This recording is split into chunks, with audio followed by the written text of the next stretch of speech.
Hello, my name is Alvin, and I'm working with reinforced deep Q knowledge distillation for credit risk prediction. My answer, Janet. Um, so this video is about the exploratory data analysis on our data set. So the data set was extracted from GitHub, and it has quite a number of instances. That is 150,000 rows, and it has 12 features. So this is quite a number of examples to train and test and fine tune the data set, the model. So we had to perform the exploratory data analysis and display some relationships and different information among the features themselves. So the data set had some missing values. We did the imputation and we replaced the missing values with the mean different features, as we're going to show in the video. And then we did the normalizing of numerical features to a standard range. And we also did feature engineering to create new features to be used in the credit risk prediction. So this data set, it provides a relevant set of features such as monthly income and many others, as we're going to see later in the video. And these features are really necessary for training and assessing the likelihood of a borrower defaulting or even paying back the borrowed money. So we performed some illustrations. For example, this is a histogram revolving utilization of unsecured lines, and this feature is about the credit utilization ratio, where the higher values indicate a higher risk of default. So if someone has higher values of this particular feature, it indicates the higher risk of default. So one of the issues with our data set is that it was somehow imbalanced, whereby we have many instances or examples where people comply and they pay back the loans compared to the number of people who default the loans. So as you can see here, the data is skewed, and it is just a few people, quite a few people who have revolving utilization of unsecured lines. As we've said, the higher values indicate a higher risk. So most of the people, the distribution is concentrated to this particular area where most of the people have less numbers of this particular feature, showing that there is most of the people have less risk of default. This is a histogram of number of open credit lines and loans. So this feature it shows the total number of open credit lines and loans. For example, the loans may include the car loans, maybe the mortgages, also the credit card. So as you can see for this histogram, many people have few loans. As you can see, the data is concentrated to this particular side of the histogram. Many people have few number of open credit lines and loans. And moving on to the next, this is a histogram of debt ratio, and this feature is the debt to income ratio, where we get the total monthly debt payments and we divide with the monthly gross income according to the description of this data set. So for this particular feature, higher values they really indicate financial stress, call it financial stress. So as you can see, still this data, call it skewed. The many of the people, the data is concentrated to the few or less values. So many people have, almost all the people have less debt ratio. On to the next, this is a histogram of age. Most people, they range from 25 to 75.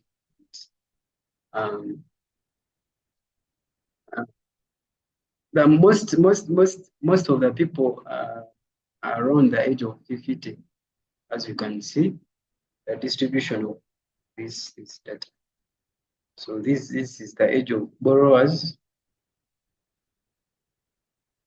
and then this is a histogram of monthly income.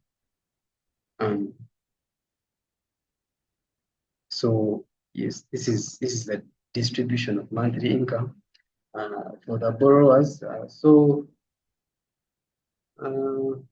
where we have missing or low income,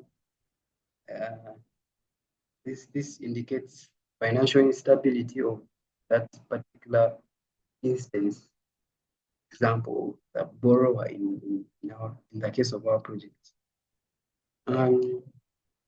This is a histogram of number of dependents for the borrower. These are a number of people who depend on the borrower for survival. So as you can see, many people have few dependents. So more dependents, they indicate higher financial responsibility, which means you have to take care of many people.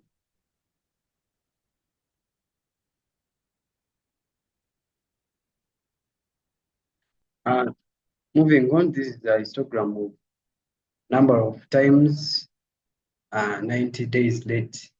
So this is the number of times the borrower was 90 plus days past due. And it is according to our data set, this is a very strong predictor of default. So if someone really takes 90 days without paying back, it's a sign of high credit risk relating to our data set.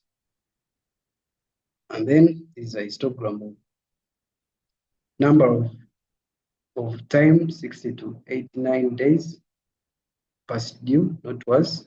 So this is a moderate predictor of financial distress, and as you can see, the distribution is also concentrated too. It shows that most of the people have less numbers of this particular feature. And then moving on to the next is a histogram of number of time, 30 to 59 days past due, not worse. So this evaluates how many times the borrower was 30 to 59 days in this case past due in the last 4 years relating to our data sets. So yeah, it is also used in assessing the credit risk. So I will let my colleague to pick it up from here. Thank you. Hello, my name is Mayanga Janet, and I'll take you through the rest of the visualizations.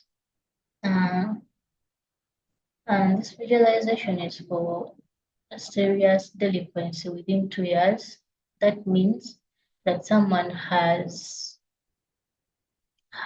like his payment has been past due for 90 days in the last 2 years. They have missed payment like for a couple of times.